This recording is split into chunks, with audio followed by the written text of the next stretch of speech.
Chinese esports organization Newbee has been accused of stealing over $100,000 of prize money from its Fortnite World Cup players. The San Francisco Shock signed the first Japanese player in the entire history of the Overwatch League, and the Nintendo Mini Direct earlier this week now sits at almost 70,000 dislikes because Nintendo fans just love disappointing themselves. All that and more next on The Breakdown.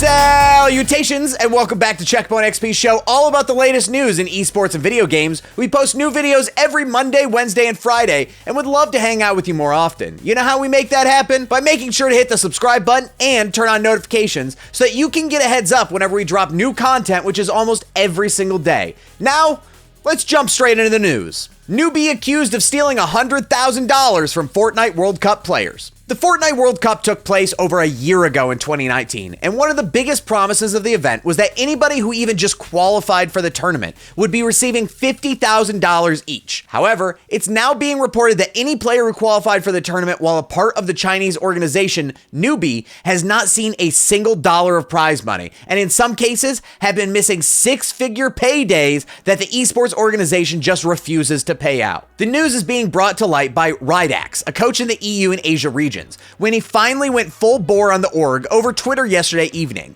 He started his blowout of Newbee by reminding the world that the organization had already been accused of match fixing in Dota 2, which is what led to that team being disbanded in the first place. He then goes on to say that Newbee trapped their players in contracts and stole all of the prize money since the Fortnite World Cup, which is obviously a huge problem.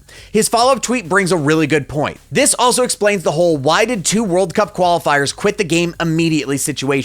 I wouldn't play if I had just had $50,000 stolen from me. Reminder, these are literal teenagers. And he's right. They're kids. How are you going to steal almost $100,000 from people that haven't even been old enough to go to college yet? Rydax went on to release screenshots of conversations with players accusing the org of stiffing them and admitting that because the org has government ties, they can't even sue to attempt to get the money back. And he eventually crowned Newbee the organization that scammed players the most out of any organization in Fortnite worldwide. Competitive Fortnite as a scene already just gives me gross vibes, just because, as Rydax pointed out, the majority of the pros are teenagers, and the organizations that take advantage of these kids are just as evil and corrupt as they come. Now, not all are bad, but there just seems to be a steady series of news stories on Fortnite players, either themselves being the most toxic of all pros out there, or the organizations that encourage the toxic behavior and then horribly mistreat their players because they take advantage of actual kids. Newbee was at one time considered a top-tier organization, thanks to a frequent attendance at the annual Dota 2 tournament, the International, and even won it in 2014. However, with a stain like this on their record, if it does get corroborated and turn out to be totally true, should hopefully make it so that they are no longer seen in a positive light anywhere in the esports world. San Francisco Shock signs first Japanese player in the history of Overwatch League. As an almost 5-year-old esport, most of Overwatch history has seen players from very specific regions take the spotlight, namely those hailing from countries like South Korea or the United States, with some European representation sprinkled throughout, with France, Sweden, and Finland as the biggest standouts. However, there seems to have been a glaring hole in that list, only recently being rectified thanks to the San Francisco Shock signing Tayo, the first Japanese player in the Overwatch League's history. The DPS player has a long history with the game, having played across multiple regions of Contenders, the OWL Farm League system, and even appeared as a Team Japan member for the World Cup 3 different times. Since Tayo is known for a nasty Genji, the current meta seems to be primed to bring in a hack-and-slash master like himself to help the 2019 championship team all that more likely to repeat. The Shock take on the Florida Mayhem next on July 24th, which is most likely where you can catch his debut with his new team. Why do Nintendo fans love setting themselves up for disappointment? When Nintendo surprised everyone with the announcement of a Direct Mini mere hours before it premiered, every rational thinking gaming fan would probably assume it probably wasn't going to be filled with heavy hitters, especially since the Japanese company explicitly stated it was a showcase focusing on third-party titles and, most importantly, previously announced Nintendo Switch games. Psych! Gosh dang it, Nintendo fans, and that includes myself.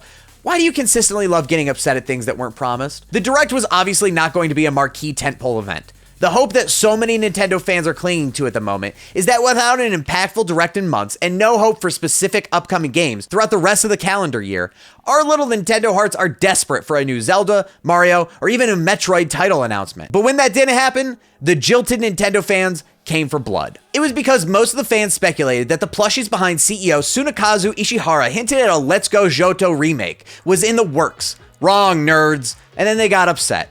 And that brings us to the 8-minute presentation, for Western markets at least, that dropped on Monday.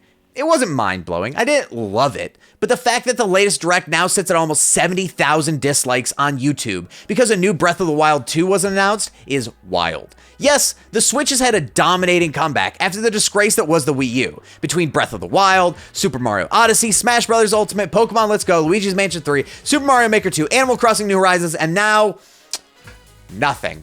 It's understandable to be disappointed that there's no current destination for the hype train. But Nintendo fanboys, you've got to get yourselves in check. You guys look a little crazy out here. That's it for the news today. If you have a news story you want us to cover on the breakdown, hit us up on Twitter at CheckpointXP. My name's Weirdbeard, and I've got to say, if Hayden Christensen keeps teasing that he is going to be in this new Obi-Wan Disney Plus show, I'm sold.